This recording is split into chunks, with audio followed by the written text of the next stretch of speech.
Hello and welcome to Point 6. I'm joined here by Rachel Leonard, who is the Farm Liaison Officer on the Adapting the Levels team.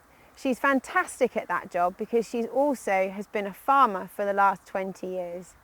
So Rach, thanks for joining us today. As we were walking up here today, I could tell you're really passionate about soils. What is it that makes you feel like that? Soils are the key to everything that is responsible for food production, carbon sequestration, flood management. In 1 teaspoon of healthy soil, there's 1 billion bacteria, several metres of fungal filaments and several thousand protozoa and dozens of nematodes. So when we were walking up here, we came through a few gateways that had quite hard compacted soils, and you were describing to me the difference between the healthy soil further in the field and the area around the gates. I was wondering if you could share that with our fellow walkers. Well, damaged and compacted soils just don't function in a healthy manner. They're lacking in air, and their ability to retain water becomes compromised. The microflora within them doesn't function as well, so their fertility is impacted. And compacted soils form almost like a concrete base across which water, flood water particularly, during heavy rainfall events moves very, very quickly. So I'm just going to interrupt just to demonstrate what Rachel was talking about. I've got 2 samples of soil here. They're both from my garden, same amount of soil dug up from the same spot. One of them is uncompacted and it's just as it was put into the box, and the other one I've squashed down. So I haven't squashed it really hard, I've just gently tamped it down.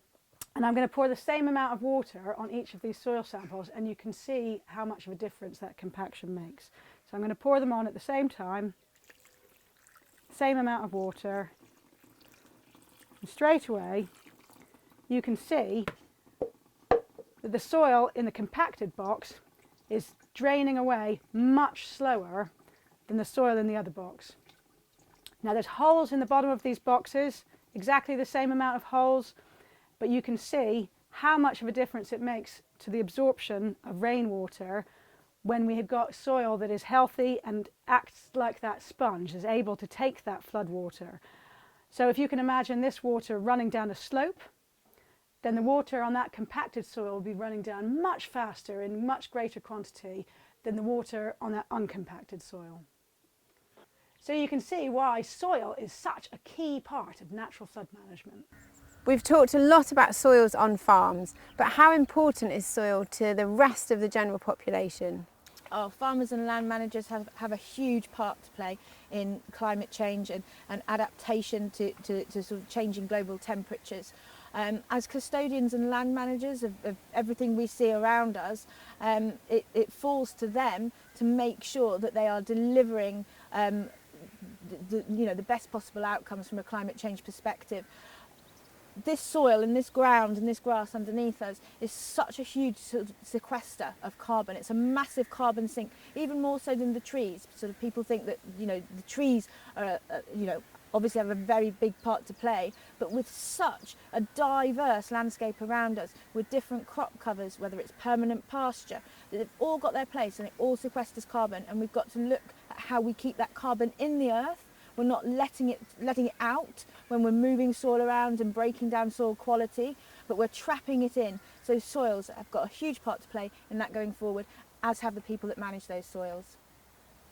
Here on the Somerset Levels and Moors, we've got a peat-based farmed environment, which is very, very different from some of the more traditional soil types, and needs to be kept wet at all times in order to sequester the carbon and not release it and emit it back into our atmosphere. It's interesting that you raised the issue of peat when here we are looking out across the Somerset Levels. This is one enormous peatland, and like all of the others across the world, it's a huge store of carbon. When these areas are healthy, they sequester carbon, locking it up and locking it away, adding to the enormous store that's already in that soil. But when they're degraded or when they dry out, the peat emits carbon, releasing enormous quantities of it back into the atmosphere. This is a huge issue in the times of global climate change. One of the easiest things that we can do to address this is to stop buying peat compost. Go peat free, use horse manure or even make your own. And this can be a valuable contribution. Thank you so much, Rachel, and maybe you'll come and join us on another of our trails soon. For the rest of us, it's time to move on to point 7. But along the way, take a look at the old disused dew pond towards the end of this field. We're going to hear more about these later on in the trail.